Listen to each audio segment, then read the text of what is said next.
Siyabonga silapha amaviki amabili anti phela namuhla sikuday 1 ibandla lithini namuhla sikuday 1 likhuleke kakhulu ukuthi uNkulunkulu akhulume phakathi kwethu. Umthandazo wami ukuthi uNkulunkulu amaviki amabili singaqophi umuntu. Ngiyakuzwa ukuthi thina singaqophi umuntu sifunda amavesi abafuna iqiniso balamukele. Sikhona nje ibandla livuseleleke umphakathi sabe siyanxusa kakhulu sibuye labangani bethu lezihlobo zethu uNkulunkulu abesekhuluma phakathi kwethu. Itimu yethu ithi yena uJesu lidwala nje ithemba lethu nguJesu number 39 then baboseceleni kwaphisana sabe sileslogan isasenza singahlali duze lobabazana. Lapha kuhlala duze lobabazala awuhlali duze lomani ukazana anti phela asifuna abantu abazabhadalisana la baboseceleni kwaphisana. Umthandazo wami ukuthi maybe ungahlala duze lesitha sakho encane ungahlala duze lesitha sakho usiyafika 2 weeks libambana nsuku zonke kuyabe sokuright anti siyabonga baboseceleni kwakho isandla wothi neighbor asenzeni kakhulu abangane basize esikolweni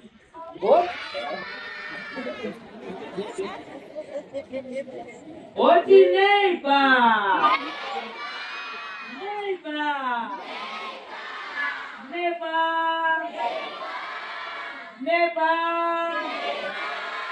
usiseka intambama yanamuhla. Neighbor.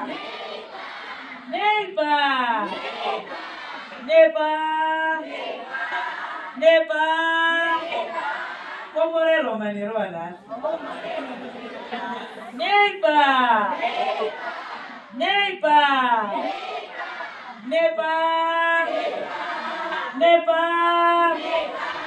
God loves you. Amen. Asikhuleke nini babo ingcwele ohlala ekhaya ezulwini bekungabe uyingilosi izokuma lapho engimi khona kodwa ubone kufanele umuntu ofayo ibumbeli buthakathaka ngime phambi kwabantu abakho kulabadala labancane kwabanye ngingumzukulu kwabanye ngingumntwana kwabanye ngingumalukazana ngingumnawo abanye bathi siyabonga ukuthi ekusindisweni komuntu uthathe sinyisoni sidonse sinyisoni bese sithethelelwa bese sisindiswa.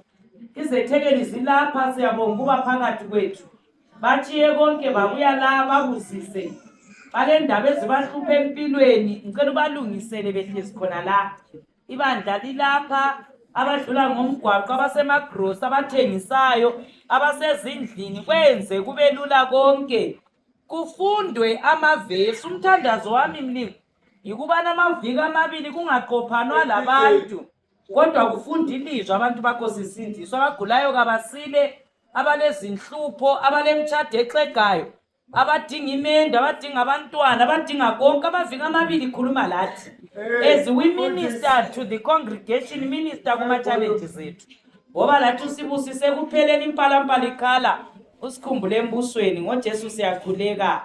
Amen. Siyabonga sikuJob chapter 1. Job chapter 1 usafalela lapha. Ibala kuJob chapter 1 iverse 1 kusiyathi uverse 5 ithi iBhayibheli wakukhona umuntu othile ezweni laseUzi ibizo lakhe linguJobe. Lo muntu wayelasici eqotho emesaba uNkulunkulu exwaya okubi wazala amadodana ayisikhombisa lamadodakazi amathathu wayelezimvu eziyinkulungwane eziyisikhombisa lamakamela ayizinkulungwane ezintathu lenkabi ezingamakhulu amahlanu lakubabhemi abangamakhulu amahlanu lenceku ezinengi. Wayemkhulu lo muntu uwedlula bonke abantu baseMpumalanga. Amadoda akhe ayejele ukwenza idili ukuba yileyo laleyo endlini yayo ngosuku lwayo ayemenzela odadewabo abathathu ukuba badle banathe lawo. Kwakuthi lapho seziphelile insuku zedili, uJobe abize abahlambulule, avuke ekuseni kakhulu, anike umnikelo wokuthiswa olingana lobunengi bamadodana akhe, ngoba wathi mhlawumbe amadodana ami amthuka uNkulunkulu enhlizweni zawo. Wenza njalo uJobe insuku ngensuku. Siyabonga. Ibandla lithini? iBhayibhili ithi elizweni lase-Uzi. iBhayibhili ithi endaweni okwakuthiwa yi-Uzi kwakulendoda okwakuthiwa nguJobe. iBhayibhili ithi uJobe wayenothile ukudlula abantu bonke. Wayengumuntu owayephuma ezindabeni edumile ngalezo nsuku. iBhayibhili ibisisithi ungayifunda kuverse 1 ithi in the land of Uz there was a man named Job. The man was righteous. Asambeni kuma qualifications athi indoda yayinjani bantu? Yayiqotho. Anti the man eschewed evil. Wayebalekela ububi. Sisonke asambeni sonke. Wayebalekela ini bantu? Ububi. Lalelani ngapha kukhulu. uJobe wayebalekela ububi. Yayindoda elungileyo, yayindoda eqotho. Likhona nje? Ilalele phela ngapha. Laba bayifundisana lo mama ngapha ekhona. uJobe wayenothile elizweni lase-Uzi. Sikhamba sonke kanti enothile njalo wayelungile. Wayesesaba inkosi. Wayeqotho. Ngiyakwazi ukuthi ngithe ngibala ngazwisisa ukuthi kuyavuma ukuthi unothe ulunge. Ibandla likhona? Kuyavuma ukuthi unjani? Unothe uphinde ukhonze. Abantu abanengi singaba lolutho sinothe asizwanani nomlilo. Abantu abanengi singathola sikutholileyo kuba nzima ukukhonza. iBhayibhili lithi uJobe yayindoda enothileyo, yayindoda at the same time elungileyo, yayindoda ebalekela ububi, yayindoda esatshwayo. Indawo yase-Uzi le ungayibala kuLamentations chapter 4 iverse ngelika-21 sifundeni. Jabula Uthabe, wena Edoma ohlala elizweni lase-Uzi, inkezo izadlulela lakuwe. Uzadakwa uzinqunule. I-Uzi yayindawo yamaphathi. Endaweni yase-Uzi kwakuyindawo eyamafuzuphathi, kwakuyindawo yamaphathi, kwakuyindawo ongathokoza, kwakuyindawo edumileyo njengaseLuveve okuthiwa kungaphi kanje? KoSamriwo. Kwakuyindawo enjalo eyokuthi abantu balala khona, bavuke khona, kuyakhethwa abantu bayathokoza. Endaweni enjalo ibandla kalikho bantu. Kwatholakala indoda eqotho, indoda elungileyo. Abantu abaningi ngihlala nsizwa besithi bona hayi kunzima ukulunga, kunzima ukumuqonda ensukwini zokucina. Bakhona abalungileyo. In every generation God has a remnant. Ungaze ungalungi, bakhona abalungileyo emhlabeni esikuwo la, ensukwini esikuzo lapha. Bakhona abalomfazi oyedwa. Ayikalikizwa bakithi bezelwe abayelobhoni bebanengi, bezelwe begcwele. Bakhona okwanisa ukuma nomfazi oyedwa. Nxa wena kukwehlula wothi kuyangehlula, ungathi wena kakusela. Bakhona abaqotho emhlabeni esikuwo. Bakhona ensukwini zanamhla ngake ngathi kwelinye ilanga ngihamba ngisathengisa ngiwode town lapha ngangena kwenye ishopu kwaba lomunye usisi ephethe wallet wathi kulomuntu wathi wallet ethile iwallet le ile $200 ngiyamdinga kangimbona kali ngizwa abantu bakhona abadobha imali badinga umnikazi wena ngakukahlula wothi kuyangehlula uthi kancede in every generation bakhona abathembekileyo uThixo unayo ingcosana esalithembekile phakathi komhlaba ongathembakalanga ngamanga isisitwana esithi ngiyigcinile khona iwallet yakwazi angimboni ubaba lana wathi iwallet ngathi sembuyela kwelinye ilanga after a month wathi yakwazi ubaba lana wabuya khona lapha ngabe sithi yini lakhohla iwallet wabethatha ubaba lwa alingizwanga wabethatha ukuthi umama lana i200 wayengakwanisa ukuyisebenzisa wayengela ama-problems bakhona emhlabeni esikuwo namhla ngini phambi kwakho la abakwanisa ukuthi bagcine into yomuntu nxa ingasoyakhe bakhona basahlonipha abafazi babantu bakhona basahlonipha amadoda abantu kalingizwa bakithi emhlabeni esikuwo la uJobe wakwanisa ukuma elizweni elidakwayo elizweni laboSamuriwo elizweni lamaphathi elizweni lamafaro uJobe wakwanisa ukuma kalingizwa bakithi elizweni lokugqoka khona izikete ezithathelwa amathela zingakapheli uJobe wagqoka kwakhanya ukuthi ugqokile ngizama ukuthi bakithi ntambama bakhona bazasindiswa bakhona bazalihotsha izulu bakhona bazalingena thina sisithi kakuphileni iBhayibheli ithi yona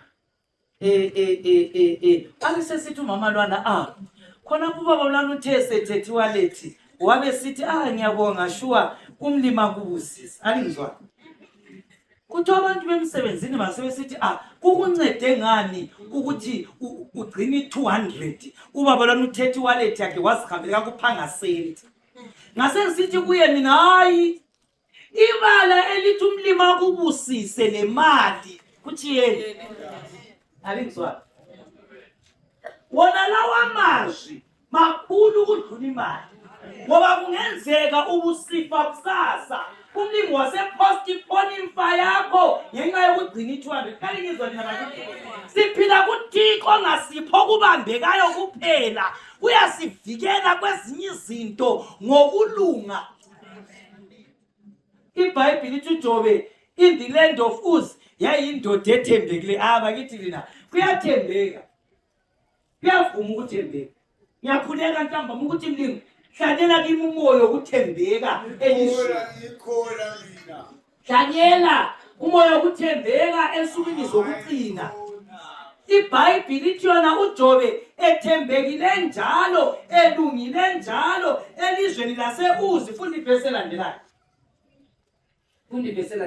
Amakhosi okuqala chapter 10 verse 21 ungakayifundi iBhayibheli ithi uJobe kuthiwa wayenothe kakhulu likhona bakithi uthi uJobe wayenothe kakhulu esaluthwa lapha hamba khona elenotho eningi uyavuka ukuba lenotho eningi uphinde usubmithe kuThixo yakwazi ukuthi sometimes abantu uyakwanisa ukuthi angatholakali uthi nxa umdinga umzwethu kulezi nsuku eChurch asibonakala isiphekelo obhilise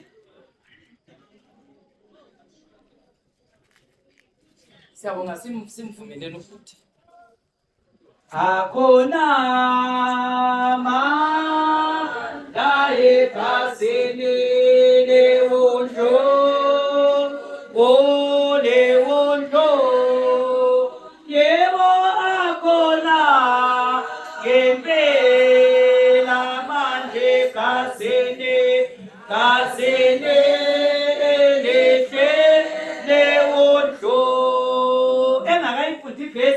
ngithe mina liyakwazi ukuthi kulabanye abantu esinganothanga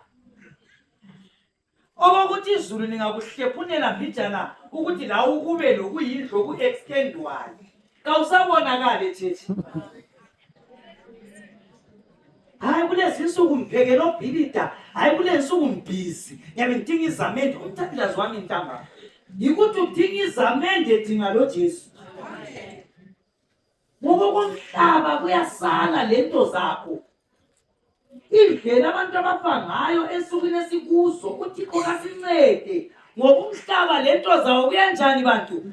Kuyasala. Kuyavuma ukuthi uphekele ubhilida at the same time ukhonze.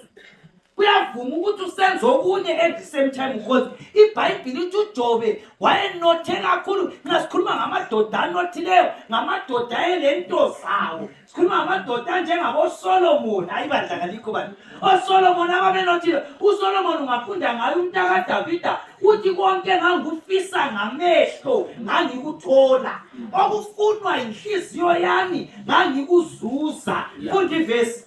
Amakhosi okuqala chapter 10 verse 21 ithi iBhayibhili zonke inkezo zokunatha zenkosi uSolomoni zazenziwe ngegolide. Lezitsha zonke zendlu ethiwa ngeyebusu laseLebanoni zazenziwe ngegolide elihle. Sasingekho ezenziwe ngesiliva, ngoba isiliva sasiyinto engasilutho ensukwini zikaSolomoni. Hayi bandla kalikho bantu. Angikhulumi ngekhango, kangikhulumi ngenkomitsho esemachayineni, ngikhuluma ngokuthi inkomitsho zonke zikaSolomoni zazenziwe ngegolide. Xa unathi itiye kwakuyinkomitsho yegolide. Uyazi ngithe ngifunda ngazibuza ukuthi nxa omakorokosa, hayi bandla kalikho bantu, bedinga igolide begemba phansi betshona bedinga nje okuncane okuyirawundi. Inkomitsho zetiye yensuku zikaSolomoni kwakuligolide, imiganu kwakuligolide, izipuni kwakuligolide. Kodwa uSolomoni ethola ifeva kuThixo wakwanisa ukukhonza. Intshumayelo yanamuhla ithi yona ungalibali ukukhonza. Lanxa usufike kuliphi izinga, bakhona bake baba lakho okudlula kwakho. Ngathi ngeSaturday buza ngathi shungalahla uhlalela uvephi. Sholakala ezulwini kodwa wawuhlalela uvephi. Shuwa abahlala iLanga, abahlala kubo Benside, abahlala kubo Douglas Day, uyakuthala bezulwini nona wawusukela uvephi. Haya kuvunga kithi. Gagadlela isiphambano ngoba kawungafinyelele enkomitshini yegolide. At least ikhona bakithi, at least itholakala ezulwini kulokuthi amashonathi mufakwese. Emhlabeni wakhona uzihlalele uvephi. Ezulwini lakhona kawukho. Umlimi kaSikhawule kuyini kahle silapho emhlabeni? Kuyini esilakho okungcono? uSolomoni wayenathela inkomitsho yegolide. Futhi vesi Amakhosi okuqala chapter 4 verse 22 ithi iBhayibhili ukudla kukaSolomoni lalela ukudla kwebudget kaSolomoni ngosuku kwakungamasaka angamashumi 5 empuphu eqolekileyo, namasaka 100 empuphu, lenkabi ezilithumi ezinonisiweyo. Mana it's daily food. Inkabi ezilithumi ezinonisiweyo. Lamatshumi 20 enkomo ezivela emadlelweni, 20 inkomo lezimvu ezilikhulu. Ngaphandle ikhulu ingaki 100 yi-date leya so budget yenyanga every day. Ngaphandle kwempala lemiziki lempunzi lengalukhuni. Andizwana nxa kuthiwa ngaphandle kwengalukhuni lempala ngama-other business abangasuthanga. Hayi bandla kanti wena ungathenga inyama ye$2 awuthwali ipaper bag.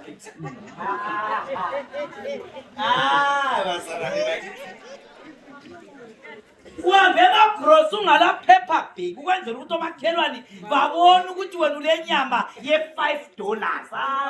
Hayi bazana nasevumeni asikafiki lapho. Xa wayesidla inkomo eziyi-20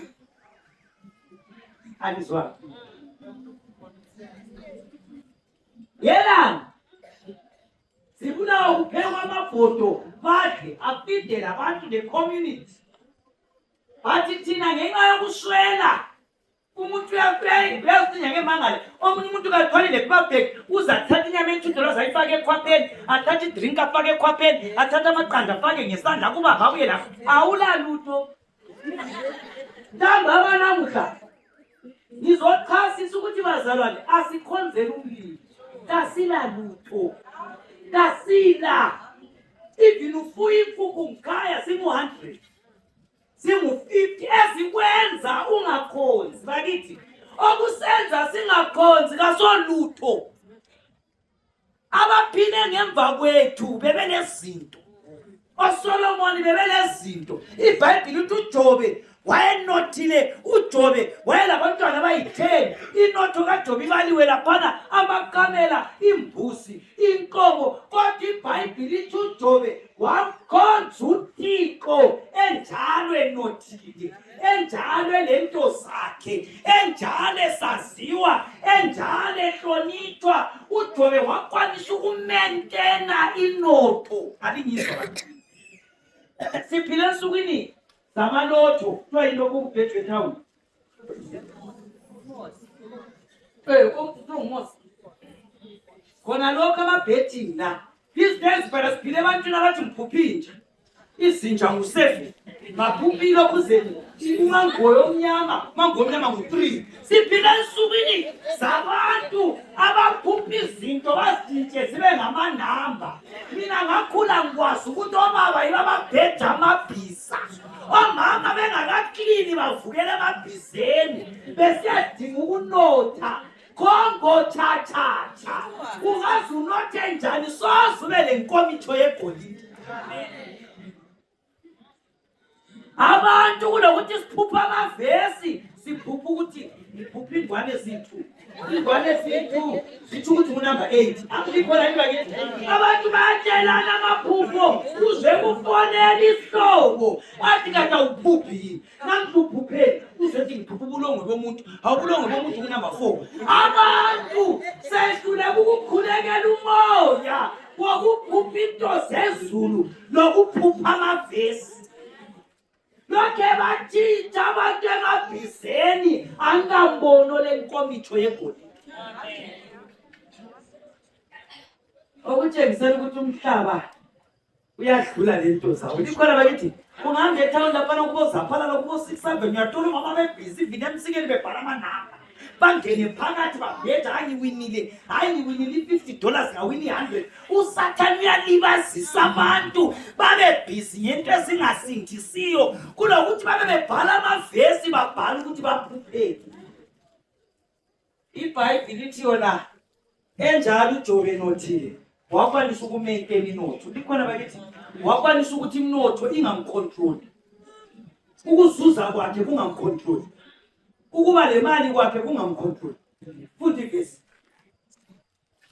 uJobe chapter 29 verse 12 lithi iBhayibheli ngoba ngakhulula ongumnyanga ekukhaleni kwami lalela uJobe uthi ngile mali nginjalo ngakhumbula ukuthi kulomnyanga alinakalikho linantaba siyabakhumbula yini abayanga khona kokungamasento okuncane sinakho siyehluleka ukucabanga amaya uJobe uthi nginjalo nginothile kangidlanga ngedwa ngakhumbula ukuthi kulabayanga nginjalo ngilama-business nginjalo ngilokuncane ngilakho ngakhumbula ukudlala bayanga futhi vesi umuntu owayesezachitheka wangibusisa ngenza inhliziyo yomfelokazi ukuba ithokoze ngembatha okufaneleyo kwaba yisambatho sami ukulunga kwami kwaba njengengubo lengwane ngamehlo abo abayiziphofu ngenyawo zabo abayizikhuli ibandla likhona ungakaqedi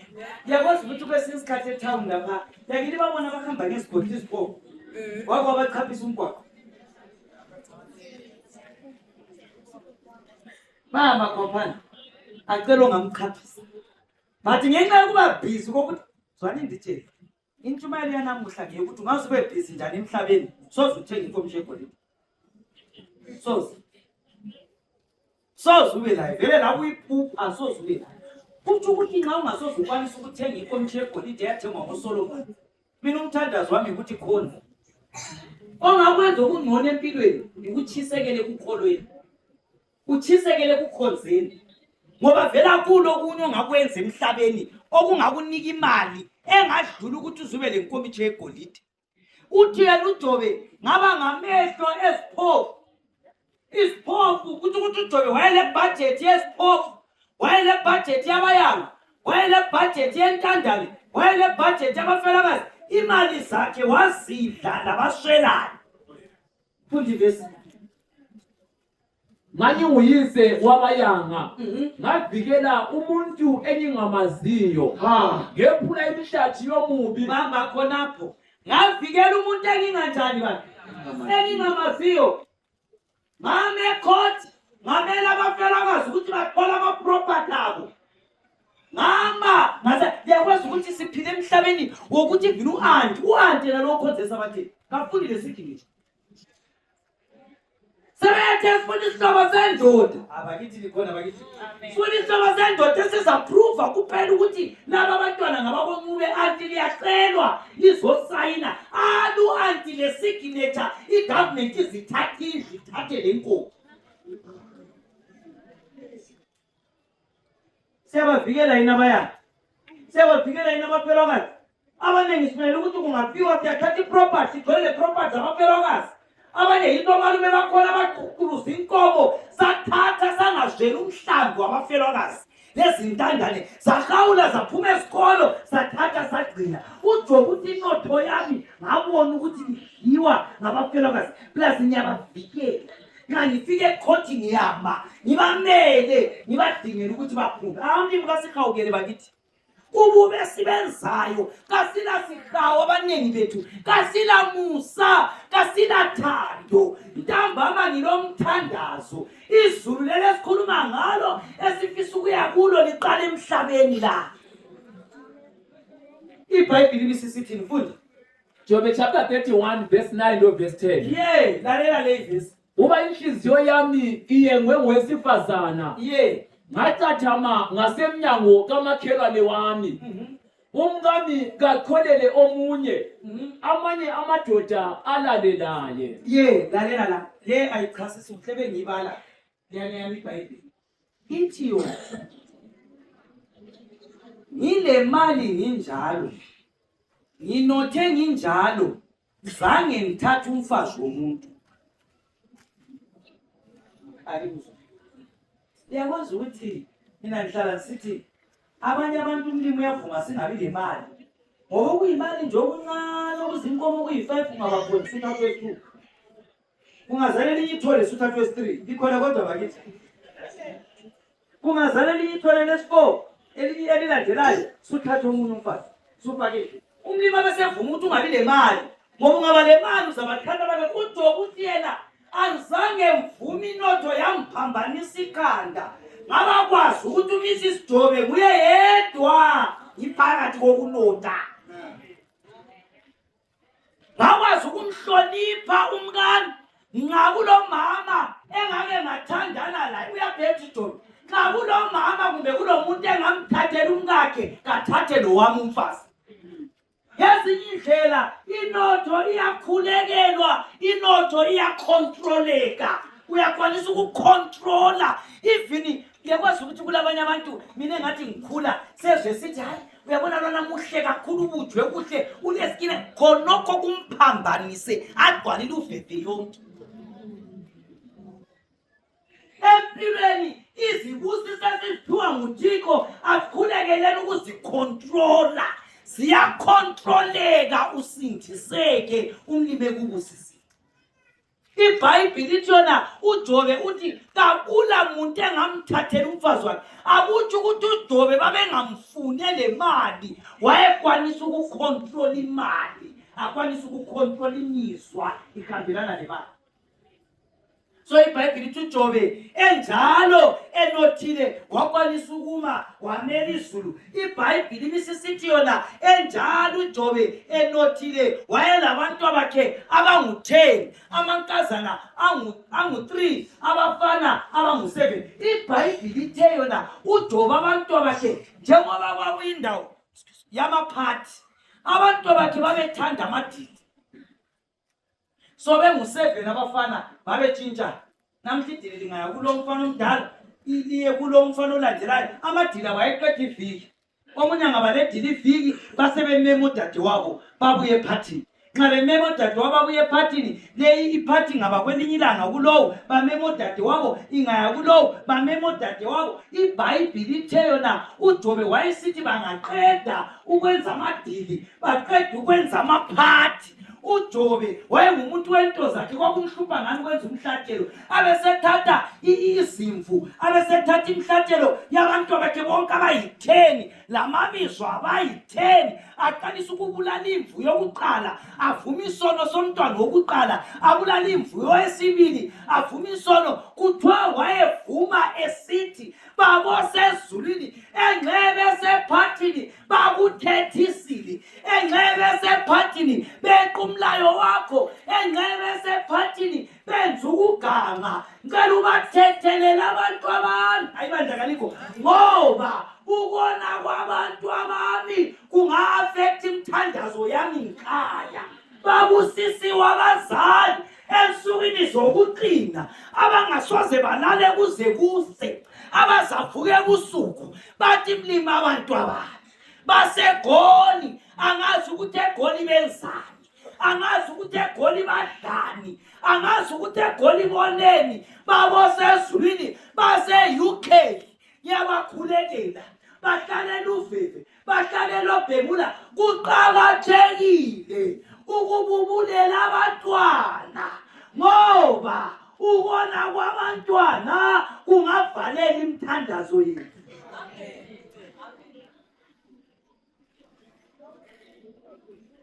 iBhayibheli lithi uJobe, mina ngahlala ngitshela abantu ukuthi ungabona umntana kweseGoli ethumela every month, hayi ukhona ongekho right. Alinzwa ngisithi nje ngithe bayatshontsha, hayi abatshontsha kayisibo bonke.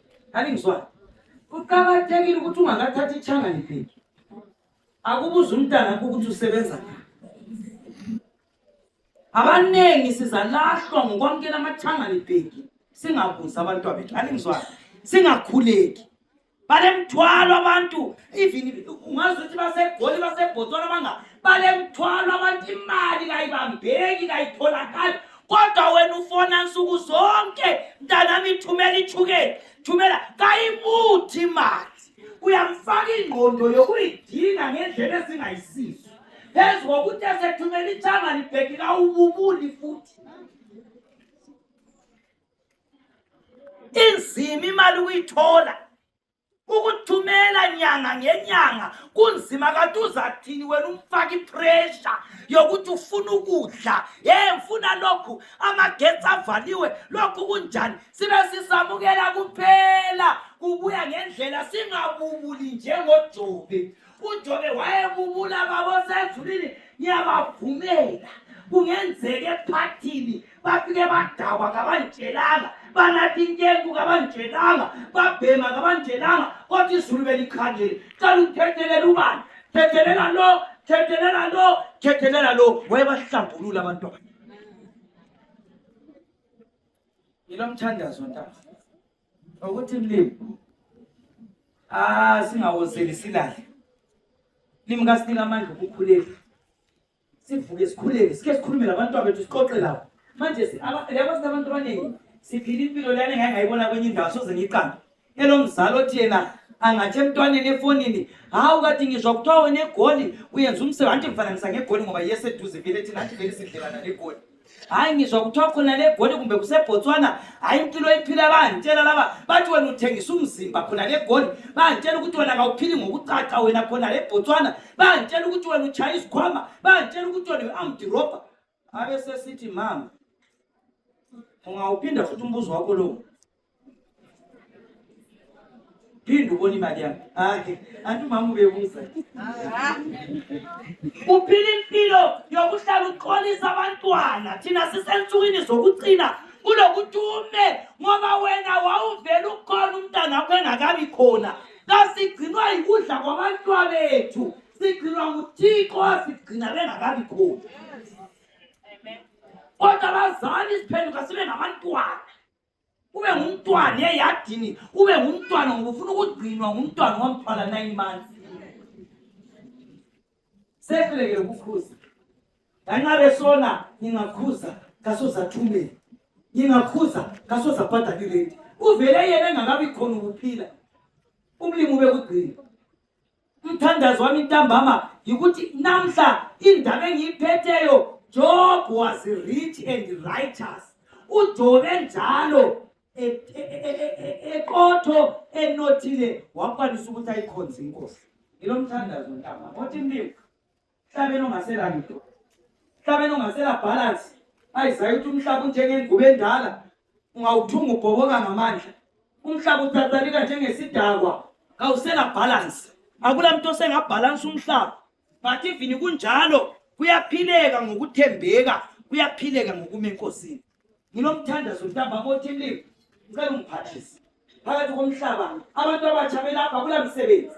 Phakathi komhlaba ongalamali, phakathi komhlaba ongalamsebenzi, phakathi komhlaba olesibonakaliso zokuza kukaJesu, uJobe wakwanisa ukuphila ngokuqonda.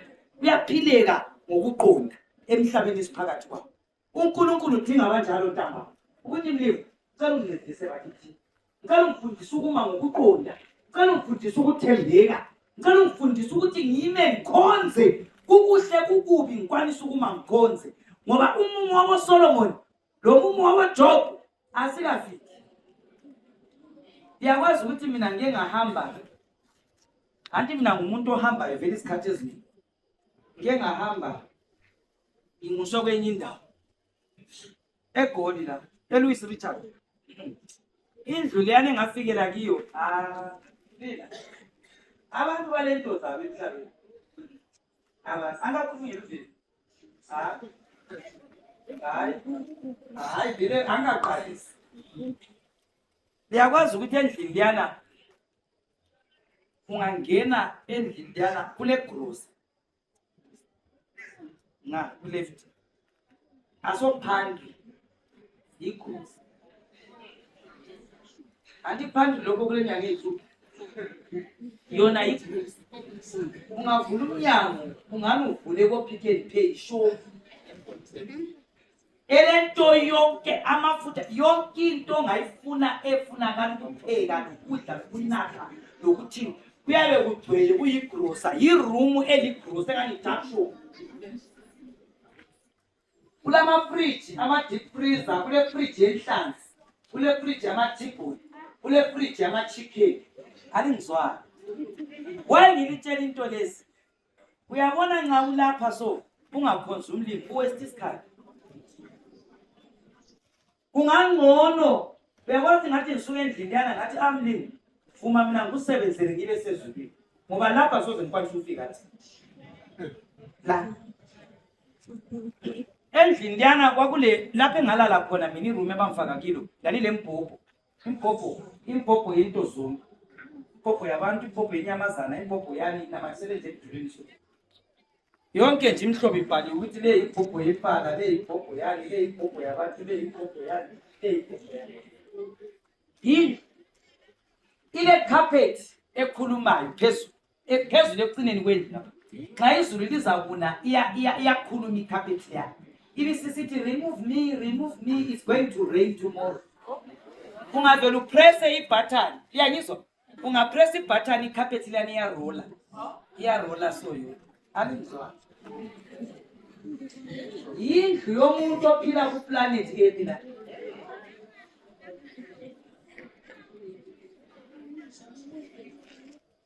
Umbheda uyaplagwa. Athi water bed, abantu abaningi yazi water bed. I-water bed. Ngangiqala ukuyibona. Uyayiplug. Nxa kugodola uyaplug uhot. Amanzi lana kulokuzeni ku mattress. abe seqalisa ukukhudumala akhudumala amanzi lawa. Nxa ufuna ukuthi akuqande cold uyapress cold amanzi lana abe seqalisa ukuqandelela. Lapha uveve la ngoba ngikhuluma sini akulo lapho lana ngime phambi kwenu angilapho uwestelana isikhathi sezinto ongasoze ukwanisa ukuba lazo kulokuthi ukhozo ngiyangizobazala okungenza ndichasise lokho ngikuhlungu ngokuthi wena uzalala ku-Springbed ulale endlini yakho awula pantry awula grocer awulali ulamafutha 2 liters lethukela 2 kg lerice lalo ole grocer liye kumalonke yelanga lokuthonisiswa. Hayi basa asithintsheni ukwenza kolokana kwanginika amandla ukuthi mlimi mina ngicela ukukukhonza ngisaphila ngoba lokho asoze ngufile abantu abaningi mabesiya ku-holiday ifamily liya bale mota ngibonana abaningi selazibona but isikhathi mina ngiyibona indlu yabo eplotini iduze iselwandle inhlanzi bazithiye elwandle abathengi ko-Pick n Pay bathiye elwandle bangakhanuka inhlanzi bayathatha inguka bayelwandle bathiye bayifake endlini then nxa behamba betravela besiye eDurban baya ngaphi bale moto kuthiwa yi-home car yayibhalwe home car imota liya ngangena phakathi kwayo imota liya lapha kudriver la kule seat kababa udriver emva kwakhe kule 4-plate store ele gas store eceleni yangizwa ngemva kwakho kule mbheda ama-double bed kule TV la kule bathroom imota le uba uyabe driver ifamily phakathi ofuna ukugeza uyabegeza imota ihamba alenzwana akubona ngawamamehlo kuba bedriver omama uyabukela iTV nabantwana emoteni kuba umama uyabepheka kuba bedriver engcebethi ibhakani baba sesiphekile asidleni sebehlala bapake badle babukela iTV bageze emoteni bangene etoilet emoteni babukela iTV emoteni balale emoteni bapheke emoteni alingizwanga ni angikhulume Honda Fit alingizwanga angikhulume nge-4x4 angikhulume nge-GD6 angikhulumi nge-Navara ngikhuluma nge-family car konoko wangenza ngathi limu ngiyelapha nalaba hayi ngoba labo umhlaba sebenjani bantu sewubonile sabo umhlaba sebewudlile sabo umhlaba sebeqede ngawo yikho nguthoyo ngithi kulabanye abantu esiphila nabo kuplanet ethi la abanesilingi yeglass abangasweli lutho empilweni abangasweli lutho akuvumi ntambama ukuthi thina siyethi siswelakala esizwini labo baswelakala lami kade ngihlala uVepi lami kade ngihlala eNtumbane lami kade ngithenga komhlamburi la ngithuma umntwana itamatisi le-R2 yelahlwa lo muntu othenga ibhokisi letamatisi hayi mlimi kasikhawu mina funa namntu usuka lapho utshitsha ingqondo ukuthi mlimi uma ngene yikho kwangiphi isibindi sokuhamba ngishumayela ngoba ngitshisekela ukuya ezulwini uPaul athi ngayibhala athi lihlwa likubonanga zendleba zikushwanga lokho engikuchasisayo ngokukaplanet Earth ezulwini siyezulwini elitsha lomhlaba omutsha uThixo azakwenza kube kutsha obhalayo uthi yena ezulwini nxa sifika ezulwini sisiyakudla amaqabunga kuthi utshani bezulu nxa busiyane kuba yigold nxa busiyane kuba yisiliva utshani bezulu lapho siyafika khona esithenjiswe ngubaba kakuyi kugulwa futhi kakula BP kakula thukela kakula cancer amaviki amabili ngizomemezela izulu elitsha lomhlaba omutsha okungasoze kube le-home car okungasoze kube nombheda wamanzi okungasoze kube le-pantry esiyakudla amaqabunga okuphila singaphithi sigule akuyi kuba khona isono. Mina ngiyafisa bakithi lelo khaya ngiyalifisa ngoba komhlaba lokho akulalutho Mlimi kasiphathise sitshisekele lelo khaya elingcono, ikhaya elingalasikweleti, ikhaya elingahamba amagetsi ngoba ukukhanya kunguJesu, ikhaya elingalandlala. uJesu uthi yena uThixo kuSambulo, uThixo uzakwesula izinyembezi ahlale labantu bakhe. Ntambama ungabe wafelwa, ungabe wagulelwa, wafelwa isihlobo sakho siseduze, uyintandane, hold on ubambelele, asiyi ku-home car. Kalingizwa ngasingena ku-home car siye ekhaya likababa esalilungiselwayo ekudabekeni kwemhlaba. Umthandazo wami ntambama yikuthi mina I'm longing for that city. oJobe banotha bafa balala, oSolomoni banotha banathela amankomitsho egolide bafa balala. Lelo khaya elingcono kakufiwa, kawulalembe libomvu ezweni. Mina ngihlala ngitshela abantu ukuthi kaJesu abavotela lokhu ekufiwa. Kawula president omhlabeni wathi ehlala wacisha ukufa, kakho wacisha ukugula, kakho wacisha indlala. Lokho kulwisana ukuthi izinto zibe sendaweni, kakho ozabuye eqeda konke nguJesu. Mayicilongo likhala nguyithemba lethu ntambama. That glorious morning when the trumpet shall sound, yikho lapho esizaqhwithwa sesisiye ezulwini. Nilithembe ngililethela uveve. Awulandaba ukuthi uhlalela uveve wodwa libabhelele usela uveve ukhonapha. Ungavumi ukuthi kube lento esitha ubuso bakho ukwamukela ukusindiswa. Cha kungumthandazo wakho ntambama othi mlimi mina shwa lokho komhlaba nxa umama lo indlela achasisa ngayo angaqalisi naphela vele ngathi ngazibona ukuthi vele nguzero angaqalisi. Kulabantu kunebantu banesizikhopa zami, kulabantu abanezinto zabo abaphila angathi basezulwini. Kasoqala ukunotha, kasoqala ukuthi ube lakhonoko, bathi ngifunela ukulapha labalakhonoko. Ngazange mina ngidle amanqabu ngomhlaba, ngadubeka emhlabeni, wahawula emhlabeni, uyagada amakhombi bakuminyezele phakathi. Abanye baye begada imoto eyi-1 ekuquluzana layo, uzazuye kufa ulokhu ugada ikhombi yethawuni uphenduke, uzucine nasezulwini ungafikanga. Mthandazo wami ukuthi mlimi, Job was rich and righteous. Ngiyacela mlimi ungincedise ukuthi umhlaba lo usiye emaphethelweni. Ngicela ukubamba isiphambano, ngicela ukubamba isiphambano. Nakungumthandazo wakho phakama.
Inkosi lenzele kahle. Thandazo wami ntambama ukuthi uzikhulekele lokusuka lapha. Likhona ukuthi uNkulunkulu isuke sezisele empilweni yami, inyanga esezisele. Ngicela ukuba serious ngokukhonza, ngoba vele emhlabeni lapha ngixoxanisana lo moya ukuthi ngingapha ngaba lenkomithi egolide. Hayi vele ukuxoxanisana lo moya uhambe yodwa uphenduke uthengisa amabheri, uphenduke ujikajike thengisa amatamatisi, uthathelwe kube yilokhu kube yilokhu. uphenduke uze ufike esukwini lokufa kwakho. Liyakubona kodwa akula lutho olunyozayo empilweni. Uthengise lokhu, uthenge, uthenga amatamatisi, uthenga itshukela, uthenga amafutha, uthenga isitshebo se$3 selithebile namhla. Kusasa lapho uyethenga amaphisi echicken angu-3 angu-4 lidobhe 1 uJesu azabuya. Liyakubona bazalwane, mina kuphela enguletha la ngithi umhlaba lo uzabhoda wenze konke akula msebenzi. Ekuphetheni kwakho konke akula msebenzi, okungumsebenzi kuJesu kuphela. Ngoba ikhaya elitsha lezulu elitsha yikho kuzaba kutsha. Yikho lapho esiyaphila ingunaphakade esizathokoza. Kuthiwa sifike ezulwini sizamangala uThixo asilungiselele khona. Mina amaviki amabili ngizopromotha izulu ukuthi umlimi alenze silangathelele ukuthi hayi umhlaba lento zawo angcono ngitshiyane lapho ngitshisekele ukuthi ngile sezulwini. Phakathi kwethu kulezethekeli, njengoba kulezethekeli ngiyafisa ukubana umlimi lapho elikhona akuvuma ukuthi ngivale inkonzo. Liyakwazi ukuthi ngithe ngibala kwenye indawo kwathiwa kuyingozi ukuthi uqede inkonzo unganikanga umuntu ithuba lokwamukela uThixo. Liyangizwa ngani? Ngoba kuthiwa abanye kuyenzeka ibe inkonzo yokuqina. Alingizwa? Kuyenzeka, angitshongo ukuthi ngiyokuqina, but kuyenzeka anti umuntu kaziwa impilo yakhe. Kuyenzeka ukuthi kube yibusuku bami bokuqina, kube yinkonzo yami yokuqina, ngingaphindi ngizwe yinye. So kuqakathekile ukuthi every day nginika abantu amathuba okunikela impilo zabo kuJesu. Kuqakathekile khona lokho ukwenzela ukuthi umuntu abantu bathwele izifo emhlabeni bahamba benjalo begula, umuntu uyalala angavuki. Eke waba lethuba lokuba setendeni engaphiwa ngithuba. Yilapha ntambama nxa ikhona isethekeli othi mina ngemva kwenkonzo yanamuhla ngicela ukunikela impilo yami kuJesu, ngithi loba ngiphila ngensuku eziseleyo ngamalanga aseleyo inkosi ngihawukele ingenzela umusa ilobe ibizo lami encwadini zokuphila. Loba ngalala ngobusuku banamhla, loba ngavuka ngekho, loba ngavuka ngikhona kumbe kangikho, ngibe le security ngisezandleni zikaNkosi. Xa kuyisifiso sakho phakamisa isandla, ngifuna ukukhuleka lawe ntambama. Xa kuyisethekeli uyisifiso sakho esokuthi ubusuku banamhla ube ngokuqala ukuthi hayi mina ngicela ukuthi impilo yami ngiyinikele kuJesu. Inkosi kwenzele kahle. Ngiyazibona izandla lapha. Xa kuyisifiso sakho ntambama, ufuna ukukhuleka lawe ukuthi umlimi akubusise, umlimi akwenzele kahle. Xa uphakamisa unikela inhliziyo yakho kuNkulunkulu, xa uyinikela ukuthi mlimi, xa kuyikuthi oJobe baqalisa ukuphila hamba ngokuqonda emhlabeni ohluphayo, nami ngicela amandla okuma ngokuqonda. Raise up your hand. I want to pray with you. Inkosi kwenzele kahle. Ngiyasibona isandla. Inkosi kwenzele kahle. Khona omunye ufuna ukukhuleka lawe, khona omunye ntambama ofisa, khona omunye okulokhu phakamisile isandla ungafaki isandla ukukhuleka lani. Siyabonga mhlabelisi. Asicimezeni sonke, siyacimeza laphana.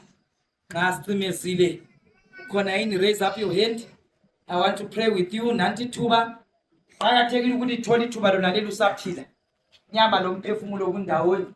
You worship a God olothando, a God who loves us. Thixo lomusa phakathi komhlaba ogcwele konke, inkosi yenelisa ukusigcina. Sinjalo sinama problems, sifelwa, sigulelwa. We worship a God of love. Isifiso sakho yini ntambama othi mina ngisethekeli ngicela umthandazo ntambama ukuthi umlimi esekhulumile kangaka ngicela ukunikela inhliziyo yami kuwe. Raise up your hand ngikhuleke lawe ntambama.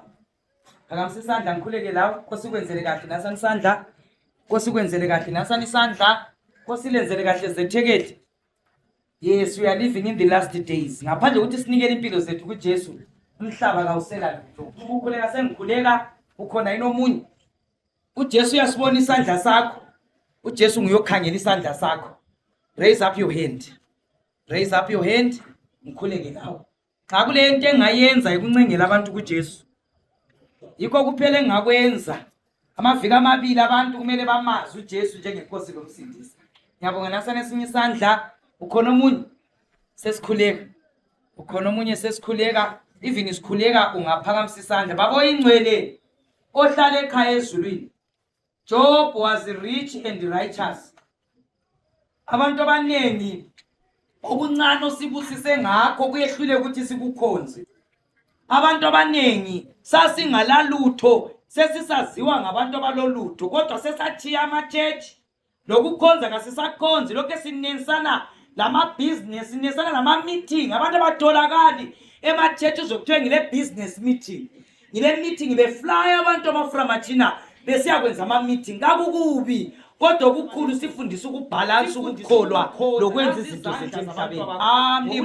Siphila phakathi komhlaba befuna ukunikela impilo zabo besondela phambi kwesiphambano.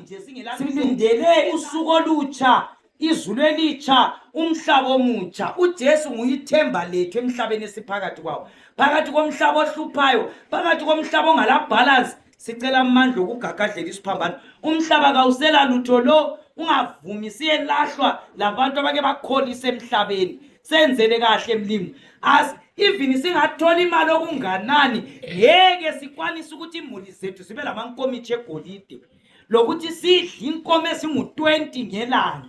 Mlimo, bake banotho Solomon, bake banotho Jobe, bake banotho Davida, kodwa iningi labo bakwanisa ukubhalansa inotho. Abaningi ngokuncane osiphe khona siyala abafazi, sayala abantwana, sarejecta saba yimhambuma. Sicela usiphendukise ngoba isikhathi sesiphelile. Ungavumi inotho isiphambanisa amakhanda.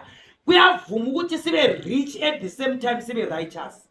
Siyabonga mlimi, amaviki amabili yelapha abantu bakho, amaviki amabili vakatshela abantu bakho. Asilalutho ezindlini, amatafula kalalutho, amagabha kalalutho. Ngokuchitha kwethu lapha etendeni gcwalisa, yenzisa imanga. Abanye izikolo sivuliwa kula mali zama-school fees, abanye lama-rent kakabhadalwa. Silapha ntambama ukuzoclaima amandla ezulu. Ungavumi sihlekwe ngumhlaba, silapha ukuzokhonza wena inkosi enelisa ukusibusisa. Sibusise usenzele kahle ngoJesu siyakhuleka. Amen.